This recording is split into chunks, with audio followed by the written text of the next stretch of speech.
Wall Street may be having two of its best years on record, but not everyone's going to see a big fat bonus. In fact, many will be getting zero, zilch, nada. And some banking firms look to cut bonuses due to public and government backlash.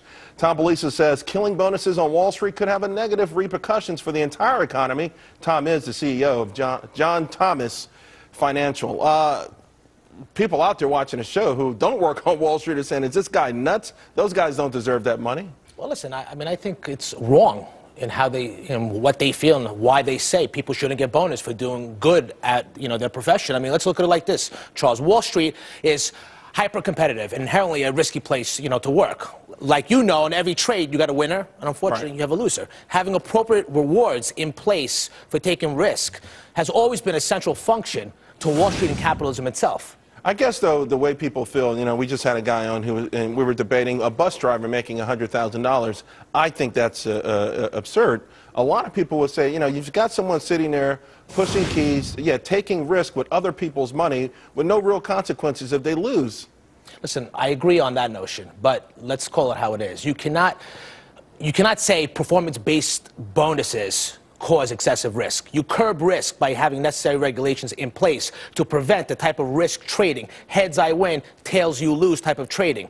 That's how you prevent the type of insanity that's happened over the last few years. I mean, let's look at the $90 billion bonus pool out there and compare it to any bailout. By the way, that's just 5 Wall Street firms you're talking about. That's it. Selective firms. 5 firms, $90 billion. That's the entire income of a lot of countries out there. 5 Wall Street firms are going to divvy up that cash. Correct. And let me put it to this way. You have to ask yourself, has Wall Street gone back to work? The answer is yes. A lot of these selective firms have done great by their banks. They've put capital back to work, they've created employment, and they're helping businesses grow. So, in essence, they should be rewarded for the job they've done. But see, here's the thing. Again, we get back to the bailout, right? TARP and things like that.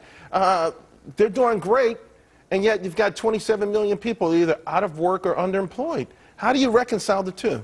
I think you have to look at it on 2 aspects. The banks that were responsible for this disaster deserve not to give people bonuses or themselves not to get bonuses. But some of that $90 billion are some of those banks, right? I mean, some of the bigger names out there. You're right, but you have to also look at what have they contributed back to the economy? Have they created jobs? Have they helped businesses grow? I mean, we've had record IPOs in the marketplace. We have a lot more people, Chinese IPOs. Chinese IPOs, but that also filters into the American system as well, because they're going public here, Charles. Here's the thing, Tom, and I hear this a lot, and it's gaining steam. People are just saying a lot of Wall Street used to be about raising money so you can open up a warehouse in Minnesota and a business in Minnesota or a business in Wisconsin. Now it's just a bunch of young guns pushing buttons all day, and they add nothing to the economy. They produce nothing. There's nothing tangible you can touch or feel. And everything they make, they put in their pocket. Everything they lose, the rest of the country pays for. And I agree with you, Charles, on that notion. I mean, Wall Street was never about credit swaps, derivatives, subprime loans. It was always about capital formation, right? Raising capital to build companies here in America. So I agree very much with you on that notion. There's no question about it. Do you worry, though, because this is still a great topic for President Obama and others. When you mention Wall Street, they still are considered villain #1 in this country. Are you worried about making too much money too soon? No, I'm not worried. And I think people who villainize Wall Street have the wrong perception of Wall Street. I mean, let's go back to the beginning. There were a few firms that put these products together. Not everyone should be categorized as a villain because a few bad people put, a bad seed into the economy. It doesn't work like that.